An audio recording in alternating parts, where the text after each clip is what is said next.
Hello friends, चलिए शुरू करते हैं।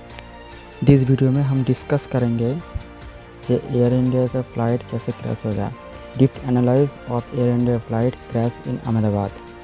एयर इंडिया का जो फ़्लाइट जो क्रैश हो चुका है, इसका तकरीबन हर मीडिया में बोला जा रहा है इसका ये टेक्निकल फॉल्ट है, माल फंक्शन हो गया, लेकिन ऐसा कुछ नहीं है। जब प्लेन टेक ऑफ हुआ था उसी समय इसका ग्लिच हुआ था। तकरीबन टेक्निकल फॉल्ट भी हो चुका है। इस जो प्लेन के अंदर में इलेक्ट्रॉनिक्स जो कंपोनेंट है उसमें कुछ ग्लिच हुआ है। इसके चलते उन लोगों का जो लैंडिंग गियर है वो अंदर में नहीं जा रहा था। इसके चलते वो लोग प्रॉब्लम फेस कर रहे थे। दूसरी बात, उन लोगों का जो एक एस्टिमेट एल्टीट्यूड है वो लोग उसको अचीव नहीं कर पाए। इसके चलते प्लेन में एक अलार्म शो हुआ, उसके बाद प्लेन क्रैश हो गया। इसके बाद आप लोगों को तो पता ही है, न्यूज़ में कैसे करके दिखा रहा था सब कुछ। बहुत सारे मीडिया आउटलेट बता रहे हैं कि इसका मेन रीज़न है टेक्निकल फॉल्ट, बट इसका मेन रीज़न कुछ और ही है। ब्लैक बॉक्स मिल चुका है, अभी तक पता नहीं चला है इसका मेन रीज़न क्या है, लेकिन जल्दी पता चल जाएगा। कुछ मीडिया आउटलेट बता रहे थे कि बोइंग कंपनी अपना प्लेन में जो भी पार्ट्स यूज़ कर रहे थे वो पार्ट्स बहुत ज़्यादा लो क्वालिटी का और चीप क्वालिटी का था। दूसरी बात, बोइंग कंपनी अपना शेयर होल्डर का प्रॉफिट को बढ़ाने के लिए ये प्लेन में ज़्यादा खर्चा नहीं कर रहे थे। इनोवेशन टेक्नोलॉजी के ऊपर खर्चा नहीं कर रहे थे। वो लोग अपना पुराना जो भी टेक्नोलॉजी है उसी में प्लेन बना रहे थे। और सबसे जो घटिया चीज़ है, पुराना टेक्नोलॉजी बना तो रहे थे, लेकिन उसमें जो प्रोडक्ट का जो क्वालिटी है उसमें जो बहुत ज़्यादा घटिया क्वालिटी का प्रोडक्ट यूज़ कर रहे थे। इसी प्रॉब्लम के चक्कर में बहुत सारा बोइंग कंपनी का प्लेन लगातार कुछ ही सालों के अंदर बहुत ज़्यादा क्रैश हो रहा था। सबसे मेन रीज़न क्रैश करने का एक ही है, जो लो क्वालिटी का प्रोडक्ट यूज़ करना। दूसरा बात, चीप क्वालिटी का भी है और टेक्नोलॉजी का इम्प्रूव भी नहीं किया था टेक्नोलॉजी के अंदर। और तीसरा चीज़ है, मटेरियल्स का इतना क्वालिटी लो है कि उसके चलते हर सेकंड कुछ ना कुछ दिक्कत हो रहा था। वैसा ही इस प्लेन में भी ऐसा ही हुआ है। कोई माल फंक्शन या फिर टेक्निकल ग्लिच या फिर कोई प्लेन का कोई हिस्सा टूट गया था, इसी के चलते ये प्लेन भी क्रैश हो गया। लेकिन अभी तक पता नहीं चला कि इस प्लेन का क्रैश करने के लिए मेन रीज़न किसका है, क्योंकि इसका जो क्रैश हुआ है इसका कैसे क्रैश हुआ अभी तक नहीं पता चला। एक क्रैश मैन मेड है, ह्यूमन मेड है, या फिर टेक्निकल ग्लिच है, टेक्निकल फॉल्ट है, या फिर पार्ट टूट गया, या फिर किसी आतंकवादी ने शूट कर दिया, या फिर कुछ और है, किसी ने टेररिस्ट अटैक कर दिया, या फिर कुछ और टेक्निकल प्रॉब्लम के चलते हुआ है, अभी तक पता नहीं चला। इस सिचुएशन में इंडिया के आगे कोई देश खड़ा नहीं हो रहा है। कोई देश आगे ये नहीं बोल रहा है कि हम इंडिया के ऊपर स्टैंड ले रहे हैं। बहुत सारे लोग ऐसा बोल रहे हैं जो इंडिया का प्लेन चलाने का एक्सपीरियंस नहीं है, पायलट का एक्सपीरियंस नहीं है, इसके चलते एक्सीडेंट हुआ है। लेकिन सबसे मेन बात, अगर एक्सपीरियंस नहीं था, इससे पहले भी तो वो प्लेन चला रहा था, इससे पहले भी तो वो वही डिस्टेंस कवर कर रहा था उसी प्लेन्स के थ्रू, तो उस समय तो कुछ नहीं हुआ, तो फिर इस समय कैसे होगा? ये कोई टेक्निकल फॉल्ट या फिर टेक्निकल ग्लिच या फिर कोई दूसरा कोई कारण भी हो सकता है।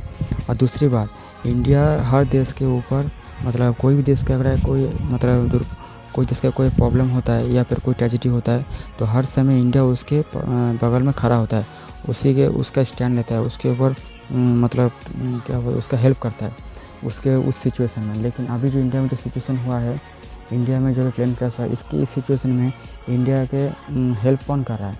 इंडिया के इस सिचुएशन में कोई हेल्प करने का आगे कौन आया? कोई नहीं आया, सब इंडिया का मज़ा ला रहा है। इसी के चलते इंडिया को कभी भी किसी देश को हेल्प नहीं करना चाहिए, क्योंकि जब दूसरा का बारी आता है तो लोग हेल्प के लिए बोल रहे हैं जी भाई मुझे हेल्प करो। लेकिन इंडिया का जब खुद का जब हेल्प करने की ज़रूरत हेल्प चाहिए किसी चीज़ के, तो उस समय कोई दूसरा देश इंडिया को हेल्प नहीं करता। इसीलिए इंडिया को भी उसका हेल्प नहीं करना चाहिए। आप लोगों को तो पता ही है कौन कौन देश है, किसका किसका नाम मैं बता रहा हूँ। बोइंग कंपनी बोल तो रहा था, बहुत ज़्यादा दावे तो कर रहा था सबसे वर्ल्ड में सबसे अच्छा, और सेफ्टी फ्यूल इकोनॉमी भी सबसे अच्छा, लॉन्ग डिस्टेंस में भी सबसे अच्छा प्लेन यही है।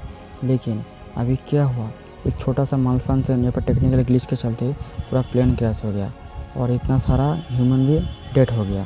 फिर इसका रिस्पॉन्सिबिलिटी कौन लेगा? किसकी जिम्मेदारी? कोई बोल रहा है टेक्निकल फॉल्ट है, कोई बोल रहा है ह्यूमन एरर है, कोई बोल रहा है कुछ और है, लेकिन पता नहीं क्या है।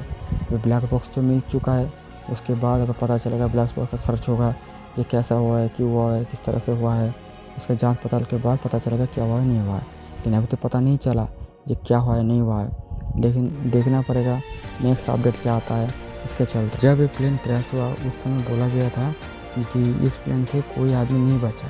हर मीडिया कवरेज, हर हेडलाइन, हर विकिपीडिया पेज में, हर किसी के जुबान पे या फिर हर मीडिया हाउस में यही बात चल रहा था क्योंकि इस प्लेन से कोई आदमी नहीं बचा।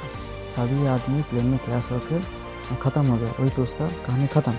लेकिन सडनली एक मीडिया के थ्रू बोला गया कि एक आदमी बच गया।